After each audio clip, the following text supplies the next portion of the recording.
Bonjour tout le monde, bienvenue sur cette nouvelle vidéo avec Seo da Silva concernant les blessures émotionnelles de l'enfance. Aujourd'hui nous allons parler de la blessure de l'abandon. Donc si vous avez toujours besoin des autres, si vous avez horreur de la solitude, si vous avez besoin d'être aimé ou si vous êtes toujours attiré par les sucreries et le grignotage, c'est que vous avez probablement la blessure de l'abandon. Seo, peux-tu nous en dire plus sur cette blessure? Alors la blessure de l'abandon, c'est des personnes...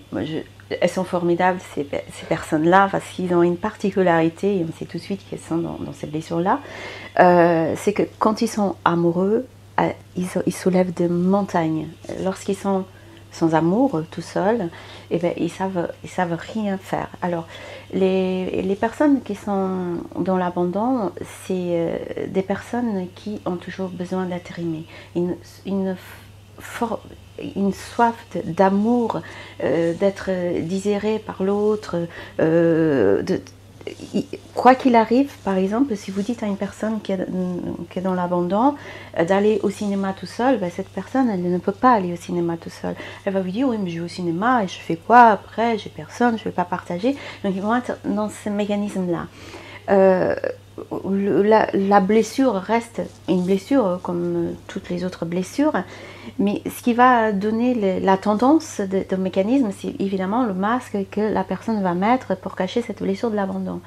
Et c'est pas rien, ils vont mettre le masque de dépendant, donc ils sont toujours dépendants des autres. Et c'est pour ça que j'ai toujours besoin de quelqu'un. Alors c'est des gens qui ont des idées merveilleuses, peuvent faire des choses merveilleuses.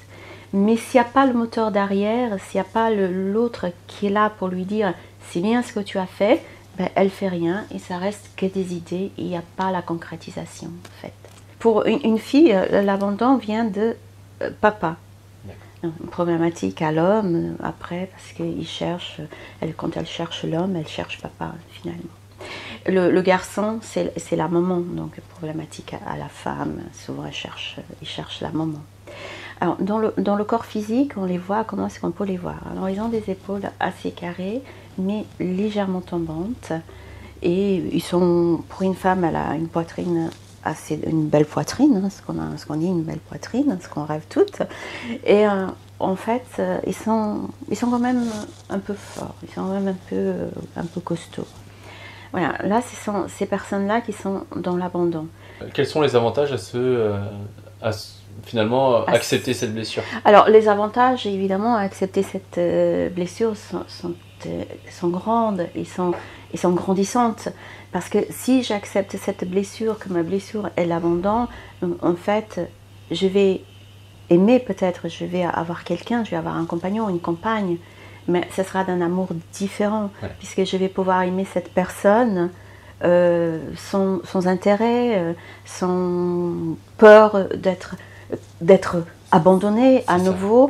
Et en fait, c'est ce qu'on appelle l'amour inconditionnel. Je vais pouvoir aimer tout simplement parce que j'ai envie d'aimer quelqu'un à ce moment-là et être tout simplement bien avec cette personne. Ça, dans les personnes qui ont la blessure de l'abandon qu'on accueille en cabinet, souvent on remarque qu'ils sont dans des relations assez toxiques. Assez toxiques, mais ils ne peuvent pas quitter cette relation toxique par cette peur qui est la peur de la solitude. Exactement, c'est ça. Ouais, merci Seo pour ces apports. Merci, et on se retrouve bientôt pour une prochaine vidéo où là on parlera de la trahison. L'humiliation. Très bien. Merci tout le monde, à bientôt.